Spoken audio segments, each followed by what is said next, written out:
काटे बंधन विपत में, कठिन कियो संग्राम, चिन्नो रे नर प्राणिया, गरुड़ बड़ो के राम।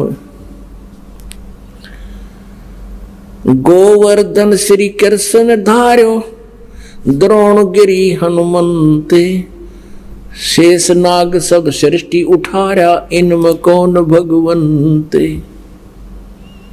आप जी की लोक वेद है, आप ही की दंत कथाएं हैं कि शेष नाग के सिर पर सारी सृष्टि यानी पृथ्वी भी सब पूरा ब्रह्मांड रखा है, सारे पाताल पुतुल सब लोग रखे हैं। आप कहते हो कि शेष नाग ने सारी सृष्टि को संभाल रखा है, ऊपर सिर पे रख रखा है, और तुम कहते हो एक गोवर्धन उठाने मात्र से श्री कृष्ण भगवान की संज्ञा में आ गए। तो हनुमान जी ने कौन सी कसर छोड़ी, द्रोणागिरी पर पहाड़ को उठा लाए थे, और फिर शेष नाग सारी पृथ्वी ने भी ठारा। तो इनमें भगवान कौन सा, केवल ये लक्षण नहीं भगवान के। पुण्यात्मा परमात्मा चारों युगों में आए हैं। सतयुग में सत्सुकृत नाम से आए प्रभु, उसमें एक विद्याधर ब्राह्मण और उसकी पत्नी दीपिका थी। वो आ रहे थे कहीं से, ससुराल से अपनी पत्नी को लेकर आ रहा था। निसंतान थे, विवाह को कई वर्ष हो चुके थे। परमात्मा ऐसे ही एक कमल के फूल पर एक सरोवर में शिशु रूप धारण करके विराजमान हुए। अब परमात्मा को वो निसंतान दंपति अपने घर ले आया, खूब पालन किया। कुछ दिन ऐसा बीते कि उन्होंने कुछ नहीं खाया पिया, चिंतित हुए। फिर परमात्मा ने आकाशवाणी की, एक कुंवारी गाय लाओ, बछिया लाओ, और उस पे वो दूध दिया करेगी। इसी तरह स्टार्ट हुआ, उनकी परवरिश हुई। परमात्मा 5 वर्ष के ही हुए थे। इन मनु जैसों के छक्के छुड़ा दिए, लेकिन ये इतने ढीठ थे, भगवान के ज्ञान को समझा नहीं, सुना नहीं। और परमात्मा कहा करते थे कि मैं ही पूर्ण परमात्मा हूं, मैं ऊपर भी हूं और यहां पर भी हूं। जो इन्होंने भगवान की परिभाषा सुन रखी थी, सुना रखी थी, उसके सच्चाई उसके विपरीत है।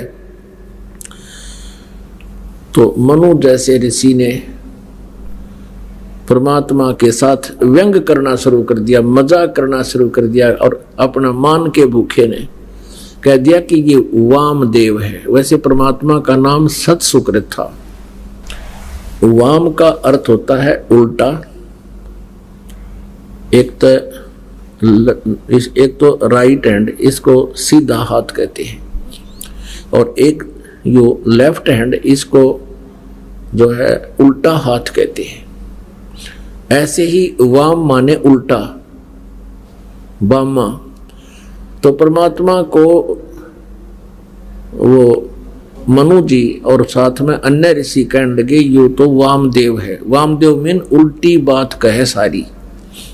परमात्मा को साकार बताता है, ब्रह्मा विष्णु महेश से ऊपर कोई प्रभु बताता है, ये ज्ञानहीन है। और दूसरी परमात्मा कहा करते, मैं सबसे ऊपर सतलोक में भी मैं ही हूं, और यहां आपके सामने भी मैं हूं। वाम का अर्थ 2 स्थान पर रहने वाला, 2 का भी बोधक है। इस प्रकार भगवान के ज्ञान को ना समझकर, परमात्मा को ना पहचान कर, उन अज्ञानी ऋषियों ने, इन सतयुग के ऋषियों ने वेदों को भी नहीं समझा। भगवान समझाना चाहते थे, लेकिन परमात्मा के ज्ञान को सुना नहीं, और उस काल प्रेरणा से उस अज्ञान को अभी तक हमारे तक पहुंचाते रहे, हमें उस अज्ञान से ही परिपूर्ण रखा। अपने आत्माओं,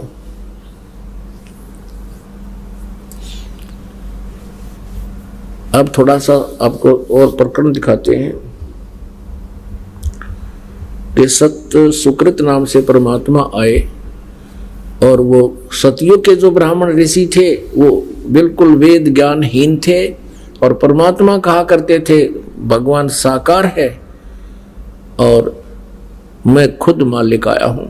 एक 5-6 वर्ष के बालक फिर बड़े भी हुए, लाखों वर्ष रहे परमात्मा सतयुग में, तो लेकिन नहीं माने। जिस प्रकार अब 120 वर्ष रहे इस कलयुग में, किसी ने मालिक को मालिक नहीं माना, लेकिन अब मानेंगे, क्योंकि जो लीला भगवान किया करता है वो वेदों और पुराणों में लिखी हुई है, गीता जी में विद्यमान है। और जो लीला किया करता है भगवान, वो लीला पहले कर चुके हैं। अब सतयुग के ब्राह्मण वेद ज्ञानहीन थे, उनको कह ख का भी नहीं पता था वेदों का। फिर द्वापर त्रेता और कलयुग क्या कहना है कि फिर सतयुग के ब्राह्मणों से ही आगे ज्ञान सुन सुन के अभी तक प्रचलित है। आप जी को झलक दिखाते हैं कि सतयुग के ब्राह्मण किसे विद्वान थे। ये देखिएगा श्रीमद् देवी भागवत गीता प्रेस के रूप से प्रकाशित है। संपादक है हनुमान प्रसाद पोदार चिमनलाल गोस्वामी, और ये गीता प्रेस के रूप से प्रकाशित है और मुद्रित है। इसके 414 पे आपको दिखाती है। छठा स्कंध पृष्ठ 414। जन्मेजय ने पूछा, महाभाग किस युग में कैसा धर्म का स्वरूप है? इस संपूर्ण विषय को विशेष रूप से बताने की कृपा कीजिए। व्यास जी बोले, राजन, यह निश्चय है कि सतयुग में ब्राह्मण वेद के पूर्ण विद्वान थे और उनके द्वारा निरंतर भगवती जगदम्बा की आराधना होती थी। भगवती का दर्शन करने के लिए उनका मन सदा ललायित रहता था। उनका वेद के पूर्ण विद्वान थे और दुर्गा की पूजा करते थे। अब दिखाते हैं दुर्गा क्या कहती है, और कहते हैं प्रत्येक गांव में शक्ति का यानी दुर्गा का मंदिर उद्घाटन हो, इस विषय की उनके मन में बड़ी उत्सुकता थी। अब इन अज्ञानियों ने ही ये मदिरा के लठ कटवा रखे हैं। सतयुग ते प्रयत्नशील हैं ये डले डुआन के। अब ये तो कह रहा है कि सतयुग के ब्राह्मण वेद के पूर्ण विद्वान थे और दुर्गा की पूजा करा करते। और देखिए कलयुग के ब्राह्मणों का कैसा उपमा दे रखी है इसी पे 414 पृष्ठ पे। कहते हैं धर्म की यही स्थिति त्रेता में भी रही, परंतु कुछ ह्रास हो गया था। सतयुग की जो स्थिति थी वह द्वापर में विशेष रूप से कम हो गई थी। राजन, उन प्राचीन युगों में जो राक्षस समझे जाते थे वे कलयुग में ब्राह्मण कहे जाते हैं।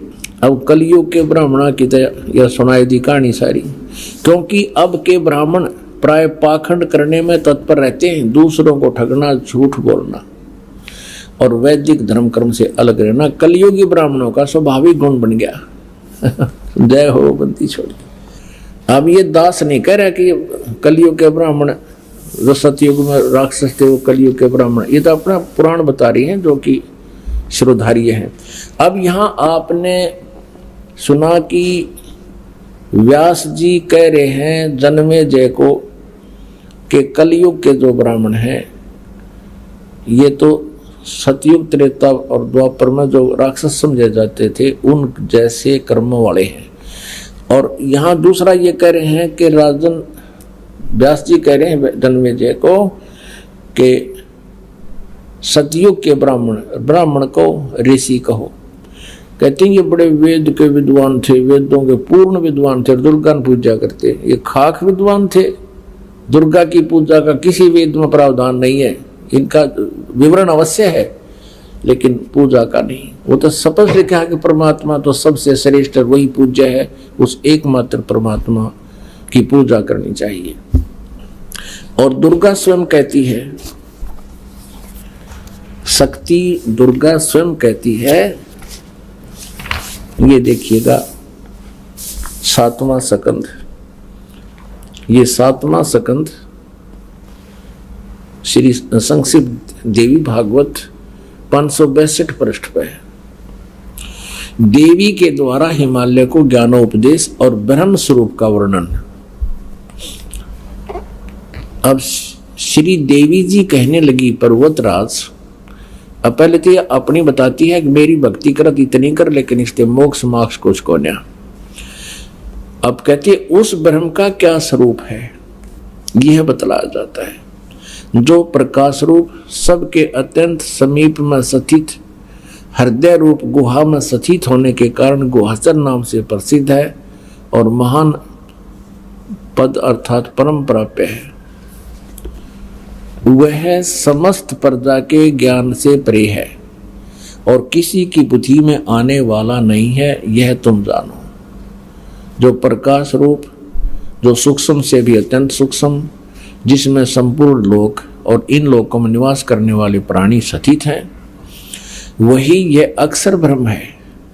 अब यहाँ ब्रह्म के स्थान पर अक्षर ब्रह्म कह रही है, और वही सबके प्राण है, वही सबकी वाणी है, वही सबके मन, और वही परम सत्य और अमृत अविनाशी तत्व है। सौम्य, उस वेदने योग्य लक्ष्य का तुम वेदन करो, मन लगाकर उसमें तन्मय हो जाए। सौम्य उपनिषद में कथित महान अस्त्र रूप धनुष लेकर अब यहाँ आ जाते हैं। ये धनुष तो इनका पर्वण बता दिया, जीवात्मा बाण है और ब्रह्म उसका पाणा उद्देश्य, यानी ब्रह्म की साधना करो, ओम का जाप करे, जीवात्मा करे। अब दुर्गा फाइनल करती है, कोई पूजा नहीं करनी, मेरी भी नहीं करनी, उस एकमात्र परमात्मा को ही जाने, दूसरी सब बातों को छोड़ दे। यही अमृत रूप परमात्मा के पास पहुंचाने वाला पुल है। ओहो, स्पष्ट कर दिया कि और सब छोड़ दो पूजाएं, संसार समुद्र से पार होकर अमृत स्वरूप परमात्मा को प्राप्त करने का ये सुलभ साधन है। आगे देखो, इस आत्मा का ओम के जप के साथ ध्यान करो, इससे अज्ञान में अंधकार से सर्वथा परे और संसार समुद्र से पार उस पार जो ब्रह्म है उसको पा जाओगे, तुम्हारा कल्याण हो। और वो कहाँ रहता है? वह यह सबका आत्मा ब्रह्म ब्रह्म लोक रूप दिव्य आकाश में स्थित है, यानी ओम नाम से ब्रह्म प्राप्ति है और ब्रह्मलोक प्राप्ति है। अपन आत्माओं, ये तो देवी ने बता दिया। और ये देवी पूजन सतियों के ब्राह्मण अर्पणों का वेद के पूर्ण विद्वान थे। वेदों में कितने देवी की पूजा का प्रावधान नहीं है, इनकी अपनी लोक वेद है। अब देवी कह रही है ब्रह्म की पूजा करो, उसका ओम नाम है, ब्रह्म लोक में चले जाओगे, नथिंग एल्स, और कुछ नहीं करना। तो क्या के विद्वान थे पुण्यात्माओं, अभी तक हमें भ्रमित कर रहे थे, ये स्वयं भी अपना नरक, अपना जीवन नष्ट करके नरक के भागी होगी।